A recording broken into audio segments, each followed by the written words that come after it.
This Family Life News podcast is made possible by the support of listeners like you. Next on the 5 o'clock report. We are going to eliminate the tariffs. Today alone, the S&P has moved 8%. That's enormous. Did you want me to come over and help you, Mr. Wilson? No, that's the last thing I want. Now, let's go to the newsroom. Good afternoon and welcome to the broadcast. I'm Family Life News anchor Sarah Harnish. A powerhouse conversation in the Oval Office this afternoon. Israeli Prime Minister Benjamin Netanyahu becoming the first to say this on Donald Trump's tariffs. We will eliminate the trade deficit with the United States. We intend to do it very quickly. We think it's the right thing to do. And I think Israel can serve as a model for many countries who ought to do the same. Israel, one of 50 countries seeking to renegotiate their tariffs on U.S. products. I recognize the position of the United States. It says we're allowing other countries to put tariffs on us, but we don't put tariffs on them. And, I'm a free trade champion, and free trade has to be fair trade. But we are going to eliminate the tariffs. Wall Street is a yo-yo. The Dow Jones pitching and dropping some 2,000 points in an afternoon. The S&P not so hot either. Economic advisor Mohammed El-Arian. We have seen wild moves in markets. Today alone, the S&P has moved 8%. That's enormous. Small businesses are on edge. The total tariff that I'll be paying on bottles and any packaging components coming from my Chinese supplier will be 79% right now. Blissoma Skincare CEO Julie Longyear. I think there is a breaking point that a lot of small businesses will not be able to function. Republican Senator John Kennedy of Louisiana is a member of the Finance and Banking Committees in Congress. He spoke today to Fox News. America is rich. We buy a lot of stuff. Every business in the world wants to sell to us. The president is saying to those businesses in other countries, if you want to sell to us and take our money, then you need to move your business to America and hire our people. Who can be against that? A huge blow to gun owners in the Empire State today. The U.S. Supreme Court has declined to hear the case on a New York law requiring good moral character to carry concealed handguns. The decision handed down this morning. It means the last ruling in the Second U.S. Circuit Court of Appeals in New York in October stands. Governor Kathy Hochul says it's all about safety. I do everything in my power to keep New Yorkers safe. We have enacted the strongest gun safety laws in the nation. I'm extremely proud of this, particularly after the horrific shooting in my hometown of Buffalo. But it's got gun owners here up in arms. It's absolutely insane. Someone please make it make sense. Someone who crosses the blurry line on good moral character will not be allowed to carry a concealed weapon in the Empire State. Moments ago, the U.S. Supreme Court paused an order by a federal judge that gave the Trump administration until 11:59 tonight to bring a man home who was deported by mistake to El Salvador. It's a win for Donald Trump. White House Press Secretary Caroline Leavitt insists it wasn't a mistake. This individual was a member of the brutal and vicious MS-13 gang. We also have credible intelligence proving that this individual was involved in human trafficking. The South is bracing for more bad weather. 20 deaths blamed on storms so far and 16 inches of rain for some towns in a weekend. Selmer, Tennessee lost a few neighborhoods after it took a direct hit from a tornado. I look up, the sky is getting black and blacker, and it's making a formation of a twister tornado one on. And next thing you know, you just hear a loud wind come past you. Y'all see. Tennessee Governor Bill Lee. This storm is going to continue. There'll be continued tornado warnings. There's continued flooding.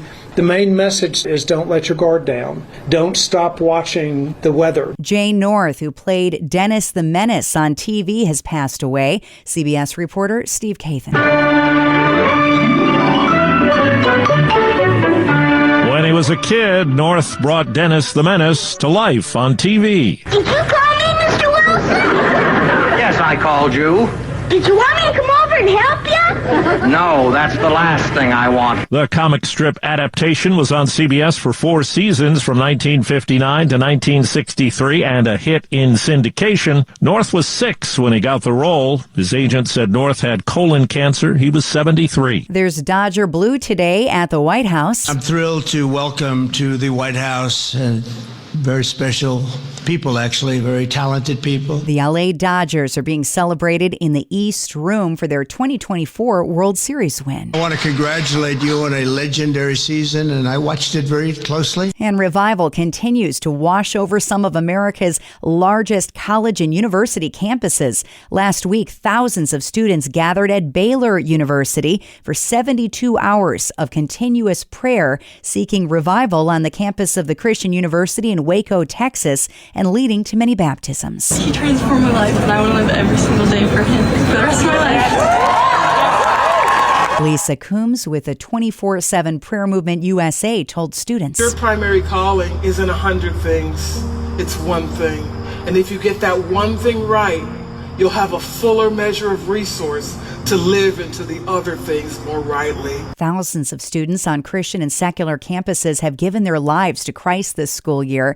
More than 100,000 have gathered, 10,000 at the University of Arkansas, 6,000 at Mississippi State, and the revival keeps going.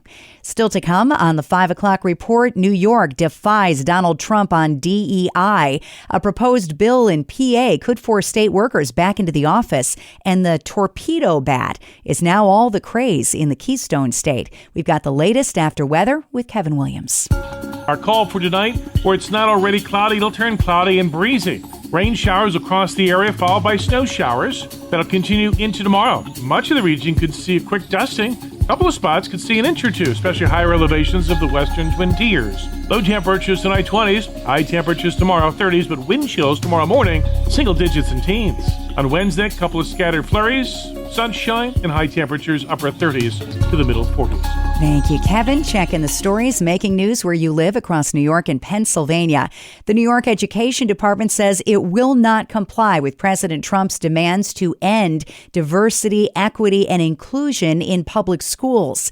The state says the White House lacks the authority to issue such a decree. The president says if New York refuses to roll back DEI, it risks losing federal funding. A proposed bill could require Pennsylvania state workers to return to in-person workplaces. Here's Family Life's Mark Webster. Yeah, that's the gist of a bill proposed by State Senator Doug Mastriano. The Republican says the State Employees Return to Work Act would improve delivery of public services, increase efficiency, and also bring economic benefits by having those workers back in their offices. It would also provide for flexible work hours and hybrid work schedules in some cases. Mark Webster, Family Life News. More than 10 weeks since a massive fire devastated the Seneca County village of Ovid, New York.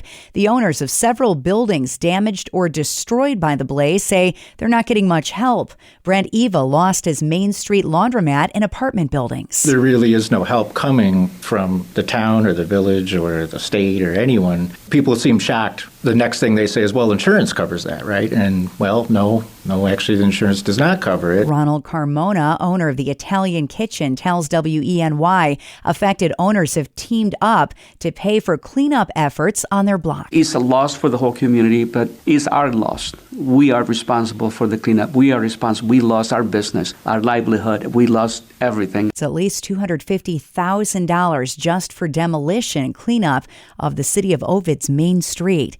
And demand for a newly designed baseball bat has sent a Pennsylvania bat-making factory into overdrive. Family Life's Brian Query has the report. Say hello to baseball's hottest new craze, the torpedo bat.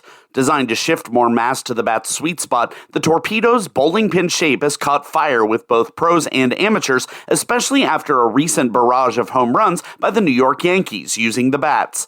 Victus Sports near Philadelphia, who makes the bats, was stamped this season as the official bat maker for MLB, and they say demand has skyrocketed from just a dozen bats last year to hundreds this week alone. The torpedo bat took the league by storm in only 24 hours, and days later, the calls, orders, and test drives from big leaguers to recreational players alike have a whole lot of people swinging for the fences. Brian Query, Family Life News. Next at 5, no state budget yet for New York, and that means no school budgets. Dr. Ralph Kerr of the Teaching and Learning Institute breaks it down. Let's listen in. Schools have until the end of April to really put their budget together, but it's really hard to do when you don't know what your revenues are going to be. And in some cases, the state revenue is such a huge percentage of the overall revenue package. For instance, in Jasper-Tewksbury, the percentage of state aid may be as high as 85 or 90%. In districts like Hammondsport and other wealthy districts downstate, it's only 10 or 15%, so it's not that big a deal. But for most districts in the state, not knowing what your final revenues are going to be makes finalizing the budget, which the districts don't have the option of changing.